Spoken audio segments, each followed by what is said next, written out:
할렐루야. 네, 주님의 은혜와 축복이 수요 예배의 자리에 나오신 여러분 모두에게 가득하시길 예수님의 이름으로 축복합니다. 출애굽기에서 하나님의 사람을 떠올리면, 하나님의 사람 하면 우리는 모세 정도를 떠올리게 될 겁니다. 그런데 오늘은 다른 사람을 좀 살펴보고자 합니다.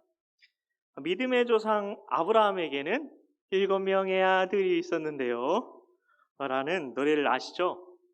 이 노래 때문에 이 아브라함에게는 자식이 이삭뿐 아니라 이 외에도 7명이 더 있다는 그런 이야기를 아셨을 텐데요. 그러면은 모세에게는 누나가 있었을까요? 없었을까요? 잘 모르시면 제 손을 보시면 됩니다. 예, 있었습니다. 그녀의 이름은 미리암입니다. 미리암은 이 아론과 모세의 누나였는데요. 미리암이 제일 나이가 많았습니다. 미리암은 이스라엘 지파 중 레위 지파에서 태어났습니다. 그녀의 아버지의 이름은 아므람, 어머니의 이름은 요게벳이었습니다. 이 아므람과 요게벳 사이에서 미리암, 아론, 모세 순으로 3남매가 태어났습니다. 이 3남매의 아버지였던 이 아므람의 이름의 뜻은 고귀한 백성이다 이런 뜻이고요. 어머니 요게벳의 이름은 여호와는 영광이시다 라는 뜻입니다. 그러면 미리암이라는 이름의 뜻은 무엇일까요? 오늘의 주인공. 이름만 보면 되게 이뻐 보입니다. 미리암, 뭔가 반짝반짝 빛날 것 같아요. 그런데 완고하다, 반항적이다 이런 뜻이 있다고 합니다. 그래서 싸가지가 없다 이런 뜻입니다. 싸가지가 없다. 그러니까 이스라엘에 가셔서 싸가지가 없는 분을 보시면 뒤에서 몰래 미리암 이렇게 하시면 됩니다. 우리는 성경에서 이름 뜻이 별로 안 좋은 몇몇을 아실 겁니다. 야곱, 첫 번째로 유명한 사람 야곱이죠. 야곱의 이름 뜻이 뭐였죠? 거짓말쟁이입니다. 미리암은 근데 싸가지가 없다. 어디 보면 더 안 좋은데요. 한때 야베스의 기도라는 책이 되게 유명했던 적이 있었죠. 그래서 이 책에 나와 있는 기도만 따라하면 무슨 주문을 외우는 것도 아니고 야베스처럼 인생 역전을 할 수 있다는 소문이 돌던 때가 있었습니다. 그래서 기도문이 있었고 거기에다 이름만 자기 이름을 넣어가지고 기도를 계속하면은 야베스에게 주신 하나님의 축복이 당신에게 주어집니다. 이렇게 책에 써져 있습니다. 20년 전의 이야기인데요. 제가 군대에 있었을 때입니다. 제 나이 계산을 하시면 안 됩니다. 자, 저는 이게 군대에 있을 때 정말 순수했거든요. 그래가지고 제가 이게 GOP에서 좀 이렇게 몸은 약해 보여도 GOP에서 철책 근무를 섰는데요. 북한의 이게 초소를 바라보면서 그 외로운 비무장지대에서 거긴 정말 경치가 엄청 좋아요. 오염이 안 된 곳이라서 그런 것 같긴 한데요. 새가 거의 펭귄만 합니다. 새가 하여튼 이게 엄청 큽니다. 이게 과장 좀 보태도 진짜 그렇게 큰 새는 처음 봤어요. 거기서 하여튼 그때 근무를 서가면서 사랑하는 지인들의 이름을 다 야베스의 기도에 넣어서 기도를 다 해드렸어요. 저뿐 아니라 다른 사람들도 잘 되었으면 하는 그런 마음에서요. 그때는 근데 뭘 모르는 마음에서 이렇게 약간 미신적으로 그렇게 했지만 중심만은 하나님께서 받아주셨을 것이라 믿습니다. 그런데 이 야베스의 책에서 이야기하는 게 야베스의 이름이 뜻이 여인에게서 태어난 사람 치고 산모의 아픔과 고생 없이 태어난 사람은 아무도 없겠지만요. 이 야베스의 어머니는 해산의 고통이 좀 특별했는지 아이의 이름을 야베스라고 지었죠. 아들의 이름을 그렇게 지은 까닭은 수고로이 낳았기 때문이다. 이게 성경은 간단하게 말하고 있습니다. 야베스라는 이름의 뜻은 슬픔이란 뜻입니다. 그의 타고난 운명은 수고로움과 슬픔으로 가득 찬 인생이었을지 모릅니다. 근데 대한민국의 어머니들은 아이들에게 좋은 이름을 지어주려고 장명소도 찾아다니고 어떻게 해서든 좋은 이름을 지어줄 텐데요. 그런데 이스라엘의 어머니들은 거짓말쟁이, 싸가지, 슬픔 이런 이름을 지어주다니 아이들을 사랑하기나 한 건가 그렇게 생각할 수 있습니다. 그런데 미리암의 어머니가 누구였습니까? 믿음의 어머니로 유명한 요게벳이었습니다. 근데 일부러 그렇게 했을 리가 없다는 거죠. 그리고 어느 어머니도 자기 자식의 인생이 망하기를 바라지는 않을 겁니다. 근데 야곱의 어머니도 보세요. 리브가가 누굴 가장 사랑했죠? 에서였나요? 야곱이었나요? 야곱입니다. 사랑하는 자식의 이름을 거짓말쟁이라고 지은 데는 분명한 이유가 있을 것입니다. 야곱의 경우 그런 예언부터 좀 그랬어요. 태어날 때부터 지기 싫어하는 욕망이 가득해 보였습니다. 이게 자꾸 태어나고 그래서 어머니는 그런 이름을 지어 주어서 그가 그의 운명을 거스르길 원했던 것이죠. 그럼 야베스는 어떻죠? 야베스의 어머니는 수고롭고 슬픈 인생을 좀 살았던 것 같습니다. 내가 수고로이 낳아서 그의 이름을 야베스라 한다고 성경에 나와 있기 때문입니다. 야베스의 어머니도 야베스가 자기같이 고생 많고 이렇게 눈물 많은 인생을 살기를 원하지 않았던 거죠. 자기과 똑같은 운명을 살지 말고 운명을 거슬러 살아라. 그렇게 바랐던 것 같습니다. 그러면 미리암의 경우는 어떨까요? 오늘 주인공. 미리암은 장녀였습니다. 그녀는 똑똑하고 리더십도 있었을 거예요. 왜냐하면 그런 모습들이 여러 군데서 보이거든요. 오늘 우리가 봉독한 성경에 보면은 미리암이 홍해가 갈라지는 기적을 경험한 뒤 여인들과 함께 소고치고 춤추며 하나님을 찬양하는 모습이 나오고요. 여인들이 이끌면서 그리고 아론과 함께 모세의 리더십에 대항하는 모습 등이 나오기 때문입니다. 그녀는 장차 레위 지파가 될 믿음이 좋은 가정에서 태어났습니다. 그들은 미리암이 교만의 죄를 짓지 못하도록 미리암에게 엄하게 가르쳤을 것 같습니다. 20세기 최고의 변증가, 20세기 복음주의에 가장 큰 영향을 준 저술가 등등 이런 수많은 화려한 수식어를 가지고 있는 C.S. 루이스라는 분이 계셨습니다. 루이스가 쓴 유명한 책인 순전한 기독교, 거기에서 그런 교만에 대해서 이렇게 이야기를 했습니다. 모든 악 중에 가장 나쁜 악이다. 우리 신앙생활의 중심부까지 침투할 수 있다. 다른 악들은 교만에 비해서 덜 나쁘다. 다른 죄가 인간의 짐승과 같은 본성에서 나온다면 교만은 지옥에서 곧장 나온다. 교만은 다른 죄와 같이 육적이라기보다 영적인 악이다. 그렇기 때문에 다른 악들에 비해 훨씬 더 교묘하고 치명적이다. 이렇게 이야기를 하셨다고 합니다. 그렇기 때문에 미리암의 부모님은 이 장녀였던 미리암이 이 가장 치명적인 교만죄로부터 자신을 지켜내고 장녀로서 동생들을 믿음 안에서 잘 돌봐주길 바랐던 것입니다. 미리암의 부모님이 콩쥐팥쥐에 나오는 계모와 같은 분들이 아니었다는 겁니다. 이름을 싸가지라고 지었다고 해서요. 자, 미리암의 부모님은 그녀를 믿음 안에서 잘 키워줬어요. 좋은 믿음의 부모님이었습니다. 어떻게 아느냐고요? 미리암의 엄마가 다시 한번 누구죠? 작은 갈대 상자 물이 새지 않도록, 이거 유명한 노래죠. 이 유명한 찬양의 주인공이었죠. 요게벳의 노래, 이제 다들 은혜 받고 계신 노래죠. 이 요게벳이 미리암의 어머니였다는 것을 다시 한번 생각하셨으면 좋겠습니다. 요게벳은 모세의 엄마이자 미리암의 엄마였습니다. 그러니까 얼마나 미리암에게 신앙교육을 제대로 시키려고 했을까요? 그녀는 장차 이 레위 지파가 될 레위 가문에서 태어났다는 것은 요즘으로 하면 목사님의 가정에서 태어났다고 할 수가 있겠죠. 부모님은 미리암의 이름 뜻을 알려주면서 교만이 가장 무서운 죄야. 너 절대 교만하면 안 돼. 귀에 못이 박히게 이렇게 가르쳤을 것입니다. 그런데 어린 미리암으로서는 자기 이름이 얼마나 싫었을까요? 친구들도 주위에서 제 이름은 미리암이래 하라고 놀렸을 수도 있습니다. 어쨌든 사람들이 자기 이름을 부를 때마다 미리암은 교만에 대해서 생각하고 또 생각했을 수 있습니다. 우리는 이런 상처가 되는 말을 들었을 때 세 가지로 반응을 하게 되죠. 그 말이 진짜가 아니라는 걸 보여주기 위해서 착하게 행동을 하거나, 그런 말 때문에 반항적으로 변하거나, 아니면 자기 자신에 대해서 나는 그럴 수밖에 없어, 그렇게 부정적인 자아상을 가지고 우울하게 살아가거나 이렇게 합니다. 근데 미리암은 아기 모세를 이렇게 갈대 상자에 담아서 강물에 띄울 때 갈대 상자가 어디로 가는지 이렇게 따라가서 이집트 공주에게 좋은 그 히브리 유모가 있다고 내가 소개해주겠다고 이런 나서는 모습을 보면 순종적으로 잘 자랐다는 것을 알 수 있습니다. 근데 그 뒤로 미리암의 이야기가 성경에 아예 안 나옵니다. 아예 안 나오다가 출애굽기 15장에 다시 미리암이 오늘 말씀에 등장을 하는데요. 오랜만에 등장한 미리암은 손에 소고를 잡은 모습으로 나타납니다.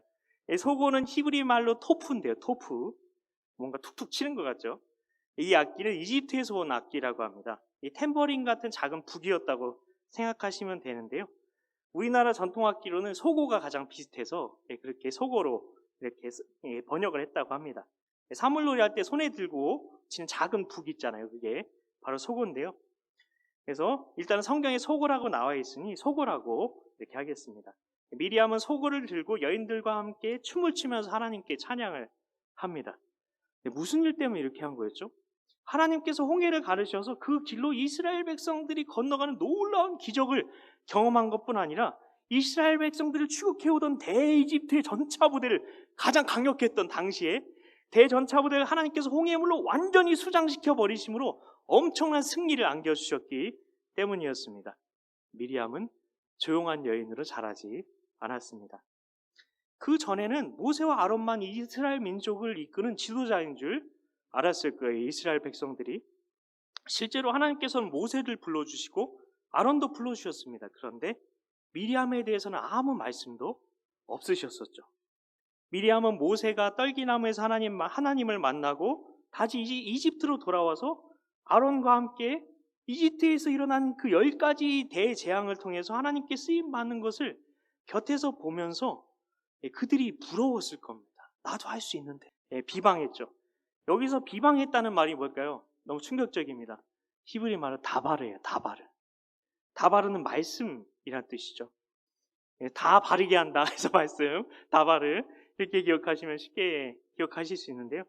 그런데 다바르에는 파괴한다는 뜻도 있습니다. 그게 충격적이죠. 미리암이 태어난 레위 지파는 하나님의 말씀으로 백성들을 세우는 것이 사명이었습니다. 다바르, 말씀으로 바른 길로 이끄는 게 레위인의 사명이었죠. 그런데 하나님의 말씀은 우리 것이 좋은 것이요, 이런 광고 멘트처럼 좋아만 보이지만 마태복음 16장에서는 예수님께서 바리새인과 사두개인들의 누룩을 조심해라, 주의해라 이렇게 가르치시면서 그 누룩이 그들의 교훈이다 이렇게 말씀해 주셨죠.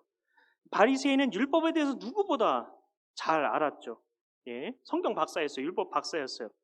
유대인들 중에는 구약 성경 전체를 외우는 사람도 있다고 합니다. 구약 성경 전체를요. 창세기부터 말라기까지요. 지금도 유대인들은 성인식을 치르려면 모세오경을 다 외우는 시험을 치러야 한다고 하는데요. 모세오경은 모세가 쓴 5권의 성경을 이렇게 말하고요. 그래서 모세오경 할 때 모세는 모세를 말하는 거고 오는 5오, 경은 경정경. 그래서 모세가 쓴 5권의 성경을 말하는데요. 그럼 모세가 쓴 5권의 성경이 뭐냐? 어렵지 않습니다. 창세기부터 순서대로 5권입니다. 왼손을 한번 들어보시겠어요? 왼손을. 성경에서 가장 숫자를 못 세는 사람이 누군지 아세요? 모세. 그래서 아마 손가락으로 세다 보니까 5권밖에 못 세가지고, 그래서 모세오경이 된 겁니다. 그래서, 전설다리 남찰리 같은, 제가 만들어낸 이야기입니다. 그래서 오른손으로, 이게 왼손을 하나씩 꼽으면은 이게 5개밖에 못 세니까. 그래서 모세오경 이렇게 생각하시면 되는데요. 창세기, 출애굽기, 레위기, 민수기, 신명기. 이렇게 이 5권이 모세가 쓴 성경인데요. 이걸 유대인들은 성년식 치르려면 다 외우게 했다고 합니다. 요즘에는 안 그런다고 하는데요. 좀 이렇게 설렁설렁 넘어간대요. 어쨌든 이랬던 바리새인들이에요. 그런 그들이 말씀을 가지고 사람들을 교훈해서 그들을 바른 길로, 바른 길로 인도했나요? 아니죠. 그래서 예수님께서는 자기를 뭐라고 소개하셨죠? 나는 길이요 진리요. 그런데 한글로는 그냥 길이요 진리요라고 하신 것 같은데 영어로 보면 더가 붙어 있죠. 그것밖에 없다. 바로 그거다 할 때 더를 붙이잖아요. 그래서 나는 길이요 진리요 하실 때 나는 바로 그 길이요, 바로 그 진리요 이렇게 말씀하신 겁니다. 똑같은 말씀을 가지고 바리새인들은 사람을 파괴하는 짓을 했어요. 그래서 그 사람들 따라가지 말고 나를 따라오라는 겁니다. 그 사람들이 진리를 전하는 것 같지만 나만이 진리를 전하고 있다 이렇게 얘기를 하시는 겁니다. 그래서 바리새인들은 사람을 파괴하는 짓을 했어요. 목사가 짓이라는 말을 해서 죄송합니다. 너무 나쁜 짓이라서요. 죄송합니다. 또 짓이라고 자, 이제 말씀이라는 다발의 뜻에 파괴한다는 의미가 있다는 것에 공감을 하실 수 있을 겁니다. 그런데 이 미리암이 말씀을 맡은 레위인으로서 잘못된 길을 선택해서 가려고 하고 있는 겁니다. 왜 미리암이 이렇게까지 동생 모세에게 하고 있는 걸까요? 그 아기 갈대상자까지 이렇게 해서 그 모세를 이렇게 돌봐주었던, 책임지려고 했던 그 누나가요. 한때 그렇게 동생을 사랑했던 누나가요. 심지어 미리암이 아론보다 먼저 이름이 나온 걸로 봐서 아론까지 미리암이 부추겨서 모세를 다발을 하고 있는 거죠. 파괴하고 있는 거죠. 말씀. 성경에선 그냥 비방한다고 되어 있는데 실제로는 모세를 파괴하는 말을 하고 있었던 겁니다. 하나님의 말씀의 권위를 가지고 그렇게 하고 있는 거죠. 그들은 모세가 구스 여자를 취한 것 때문에 모세를 찾아온 겁니다. 왜 이게 문제가 되는 행동이었을까요? 말씀에 그렇게 돼 있거든요. 출애굽기 34장 16절에 보면 이방 여인과 결혼하지 말라 이렇게 되어 있습니다. 그 말씀을 가지고 다발을 한 거죠. 파괴하려고 한 거죠. 하나님께서 이렇게 말씀하셨는데 어떻게 이방 여인과 결혼할 수 있느냐고 모세를 찾아와서 따지고 있는 겁니다. 말씀을 가지고 모세의 권위를 무너뜨리려고 하고 있는 거죠. 그리고 하는 말이 민수기 12장 2절에 보시면 하나님이 너 모세와만 말씀하셨냐? 우리랑도 말씀하셨다. 그러니 네 권위가 대단한 것처럼 생각하지 말아라. 이때 성경은 이렇게 얘기를 하죠. 민수기 12장 2절 하반절 뒷부분에 보시면 이 말씀이 나와요. 여호와께서 이 말을 들으셨더라. 여호와께서 이 말을 들으셨더라. 하나님께서 이 말을 들으셨습니다. 그리고 세 사람을 부르시죠. 야, 이리 와. 가지고 세 사람은 모세, 아론, 미리암이죠. 이들은 하나님께서 부르셔서 회막으로 가는데요. 회막이 뭘까요? 회막은 영어로 tent of meeting입니다. 만남의 천막이라고 생각하시면 되는데 성막은 알겠는데 만남의 천막? 회막이 뭐야? 이렇게 생각하실 수 있는데요. 성경을 읽다가 회막이랑 성막이랑 뭐가 다르냐 생각하셨을 수 있는데 같은 겁니다. 하나님과의 만남을 강조할 때 회막이라고 성경에서 말하고 있을 뿐입니다. 하나님께서는 이 세 사람을 부르시고는 먼저 아론과 미리암을 부르시죠. 그리고 미리암이 했던 말을 인정하십니다. 선지자에게 내가 환상과 꿈으로 나타나기도 하고 말하기도 한다. 네가 선지자란 얘기죠. 하나님께서 미리암의 편을 들어주시는 것 같습니다. 그런데 이렇게 말씀하십니다. 내 종 모세와는 그렇지 않다. 그와는 꿈과 환상이 아니라 얼굴을 보고 모세와 만나고 모세는 내 형상을 본다. 나와 모세는 그런 사이다. 하나님께서는 모세를 내 종이라고 말씀하십니다. 그러면서 내 종이라고 하신 의미를 이렇게 설명해 주시죠. 내 온 집에 충성하는 자라. 모세는 하나님의 온 집을 맡은 책임자였습니다. 모세는 이스라엘의 최고 권위자였어요. 물론 미리암도 아론도 꿈과 환상으로 하나님의 음성을 듣기도 하고 그들을 통해서 어떤 기적이 일어났을 수 있습니다. 은사가 나타났을 수 있습니다. 그들도 하나님께서 주신 대단한 권세를 가지고 하나님께서 주신 은사들을 나타내고 있었습니다. 그러나 그들은 자기에게 주어진 권위의 분수를 알지 못했던 것입니다. 권위의 분수라는 말이 중요합니다. 이 세상에서도 대통령을 만날 수 있는 권세를 가진 사람이 있죠. 근데 그렇지 못한 사람은 대통령을 죽었다 깨어나도 대면할 수 없습니다. 권세가 없기 때문입니다. 모세는 하나님을 만날 수 있는 유일한 권위자였습니다. 미리암과 아론은 그런 권위 자체가 아예 부여되지 않은 사람들이었습니다. 하나님께서 미리암과 아론을 세워주시고 은사를 주신 것은 하나님의 온 집을 맡은 모세를 돕게 하시기 위해서 아론과 훌이 아말렉과의 전쟁에서 손을 붙들었던 것처럼 모세의 손을 붙들었던 것처럼 그런 일을 하라고 세워주신 거죠. 결국 이 일을 주도했던 미리암은 어떻게 되었죠? 문둥병에 걸리고 말았습니다. 모세는 지금으로 말하면 담임 목사님이라고 할 수 있어요. 길 건너 어떤 큰 교회는 은사 받았다고 그 교회 안에서 담임 목사님보다 자기가 더 높은 것처럼 행세하면서 성도들에게 기도해 주러 다니는 분들이 계시다고 합니다. 그러면서 목사님이 잘못되었다느니 목사님은 영역도 부족하고 기도의 능력도 없고 이런 식으로 하고 다니는 분들이 계시다는 소문을 제가 이렇게 들었습니다. 그런데 우리 예동교회 성도님들은 은혜가 너무 넘쳐가지고 그런 분들이 단 한 분도 없으시다는 좋은 소문만 제게 들려옵니다. 여러분, 담임 목사님께서 지신 영적인 무거운 짐을 생각해 보십시오. 하나님의 온 교회를 맡으시고 계신 겁니다. 모든 교회에서 일어난 영적인 책임에 무거운 짐을 지고 계십니다. 미리암과 아론이 모세가 잘못된 선택을 했다 할지라도 모세를 위해서 미리암과 아론이 기도하는 내용이 나오나요? 그랬다면 말씀으로 모세의 권위를 파괴하려고 하지 않았을 것입니다. 그 뒤로 미리암의 이야기는 단 한 번 더 나오는데요. 민수기 20장 1절입니다. 제가 읽어드리겠습니다.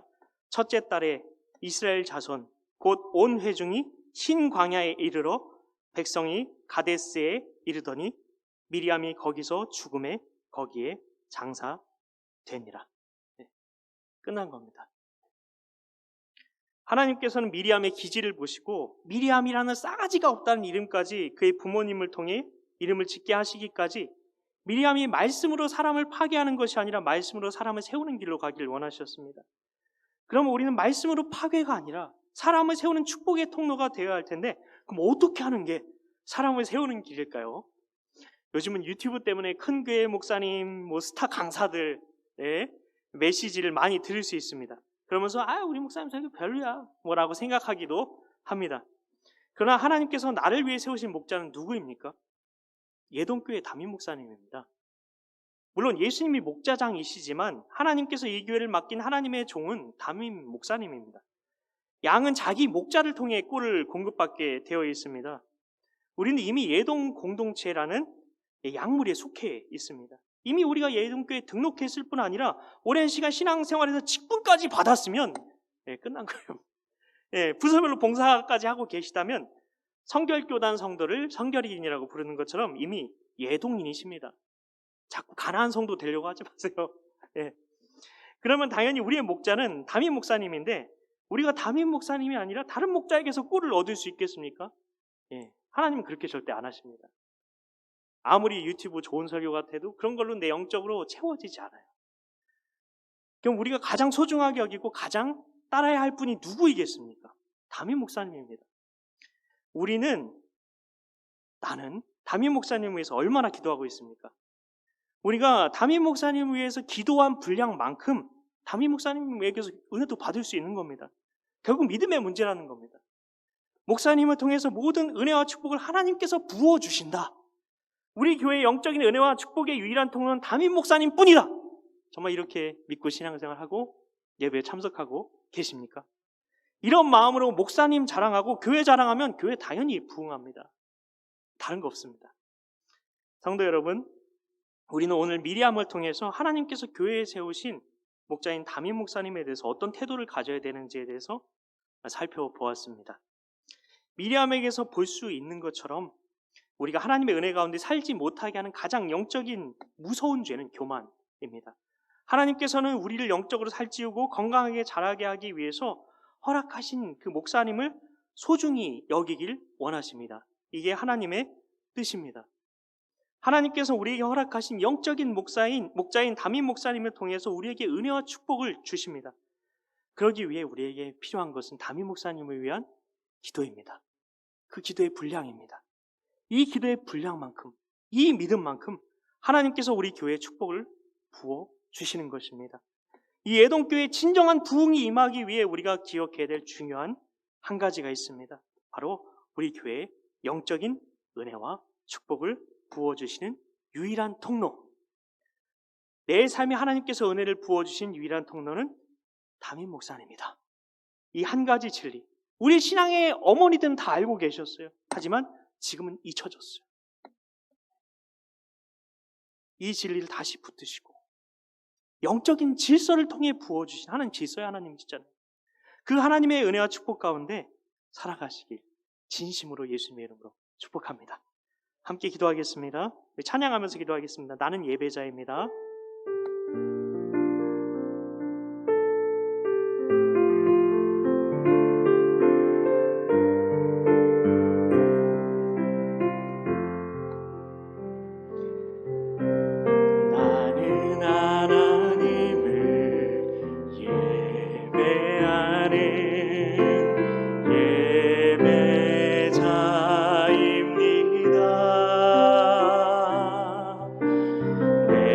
서 있는 곳 어디서나 하나님을 예배합니다. 내 영혼 거룩한 은혜를 마음 완전한 하나님 향하여 이곳에서 바로 이 시간 하나님을 예배합니다. 나는 하나님을 예배하는, 나는 하나님을 예배하는 예배자입니다.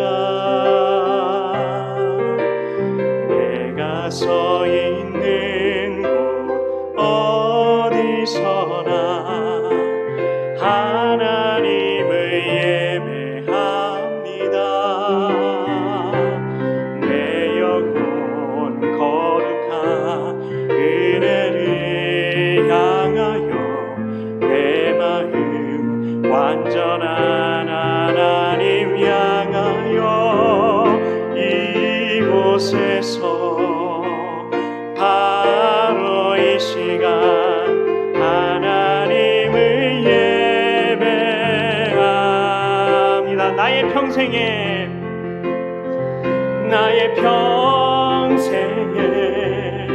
단 한 가지 소원, 주의 아름다우심 보며 사랑 노래하는 것, 나의 왕 되신 주님의 얼굴 구하며 그 사랑 안에 머물러 사랑 노래합니다. 나의 평생에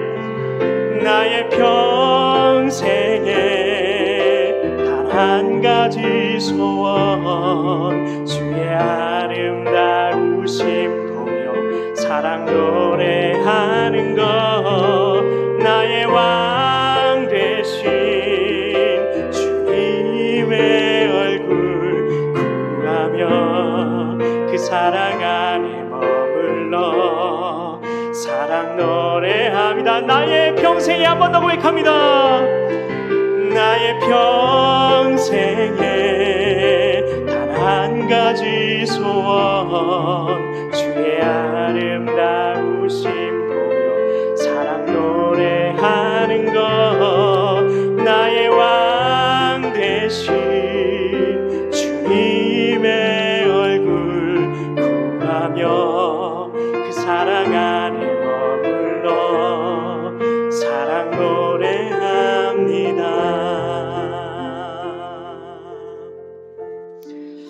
하나님 감사합니다.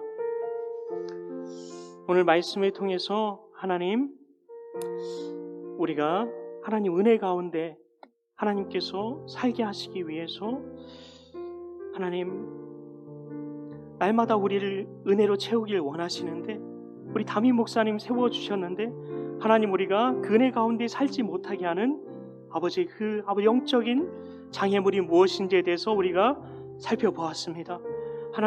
하나님께서 우리에게 허락하신 영적인 목자이신 담임 목사님을 통해서 하나님께서는 우리에게 은혜와 축복을 주십니다. 하나님, 그래서 우리에게 필요한 것은 담임 목사님을 위한 기도임을 아버지 이 시간 기억하며 나아갑니다. 이 기도의 분량만큼, 이 믿음만큼 하나님께서는 우리에게 축복을 부어주시는 것입니다.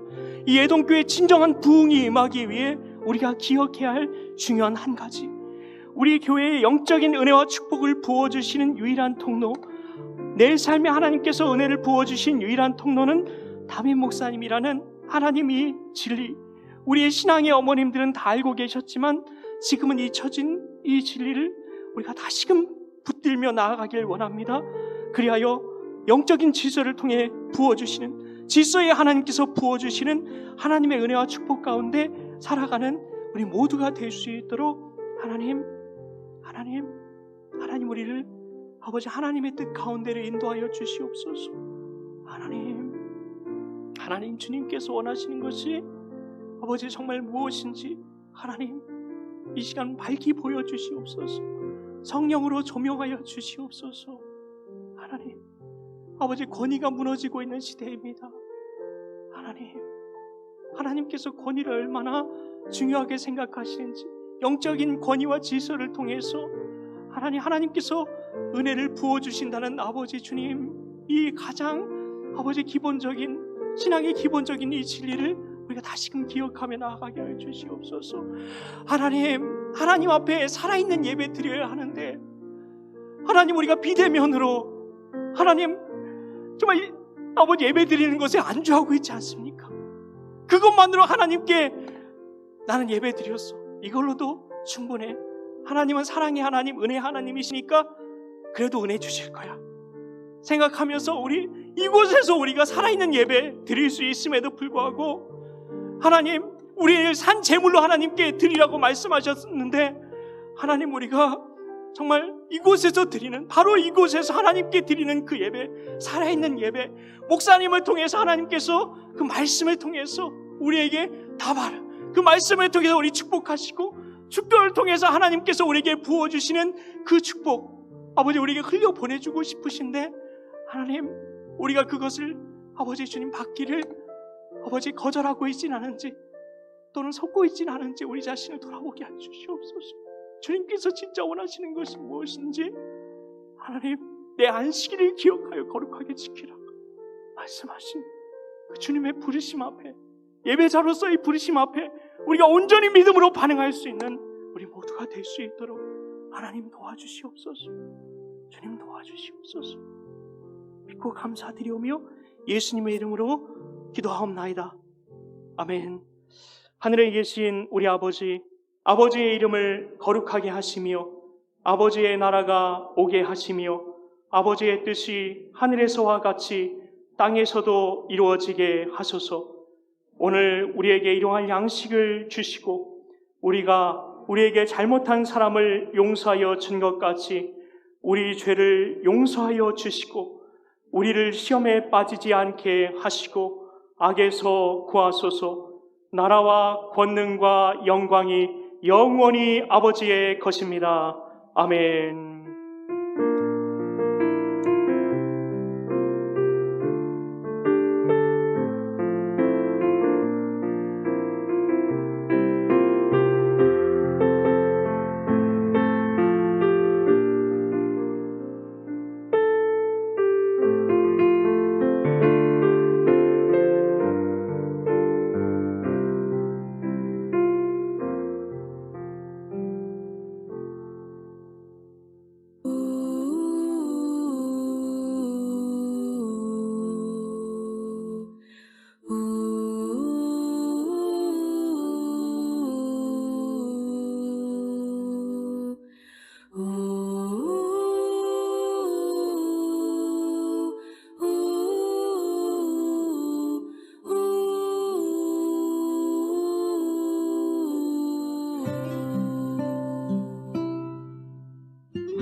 작은 갈대 상자 물이 새지 않도록 역청과 나무진을 칠하네.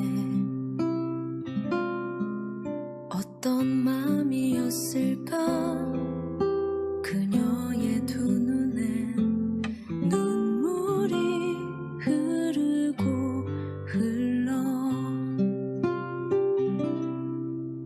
동그란 눈으로 엄마를 보고 있는 아이와 입을 맞추고 상자를 덮고 가까이에 띄우며 간절히 기도했겠지. 정처 없이 강물에 흔들흔들 흘러내려가는 그 상자를 보며 눈을 감아도 보이는 아이와 눈을 맞추며 주저앉아 눈물을 흘렸겠지. 너의 삶의 창조이